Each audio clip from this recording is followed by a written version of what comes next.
భారీ విగ్రహాలతోటి హనుమాన్ శ్రీరామ హనుమాన్ శోభయాత్ర కార్యక్రమం నిర్వహిస్తున్నాం. దానికి సంబంధించిన విధి విధానాలని మన అయ్యవారైనటువంటి డింగిరి రవికుమార్ గారు మనకు విషయం తెలియజేస్తారు. ఆ రోజు సాయంత్రం కూడా అందరికీ అల్పాహార కార్యక్రమం శ్రీ సరస్వతి స్కూల్లో కార్యక్రమం అల్పాహారం ఉంటుంది.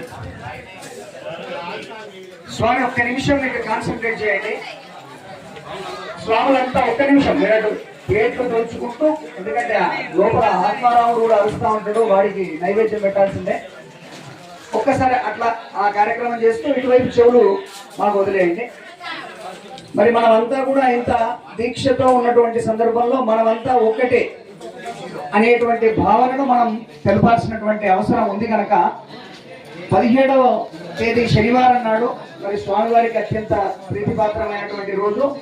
ఆ రోజు సాయంత్రం 5 గంటలకి పంచముఖ హనుమాన్ ఆలయం నుంచి ఒక భారీ శోభాయాత్ర కార్యక్రమం, మరి మామూలుగా కాకుండా మనం ఇప్పుడు విజయం సాధించినటువంటి సందర్భాన్ని పురస్కరించుకొని ఇంకిత ఘనంగా ఆ కార్యక్రమాన్ని నిర్వహించుకునే ఉద్దేశంతో ఒగ్గు కళాకారులు, డోలు కళాకారులు అందరినీ ఆహ్వానించి మన హనుమత్ ఏక్తా యాత్ర విజయ యాత్రగా మనం జరుపుకోవాల్సినటువంటి అవసరం ఉంది కనుక అంతా కూడా సాయంత్రం 5 గంటలకు దయచేసి పంచముఖ హనుమాన్ గుడి దగ్గర మనం అందరం ఒకసారి సమావేశమై అక్కడి నుంచి శోభాయాత్రగా బొమ్మల గుడి అంటే విశ్వేశ్వర దేవాలయం వరకు అనేక సాంస్కృతిక కార్యక్రమాలు నిర్వహించుకుంటూ మనం రావడం జరుగుతుంది. తదనంతరం సరస్వతి శిశు మందిర్లో మీ అందరికీ అల్పాహార కార్యక్రమం ఉంటుంది కనుక దయచేసి అన్న ఒక్క నిమిషం స్వామి ఒక్క నిమిషం దయచేసి అందరూ మరొకసారి చెప్తున్నా 17వ తేదీ శనివారం నాడు 5:15 గంటలకి మనందరం హనుమత్ స్వామి ఇంకా మీరు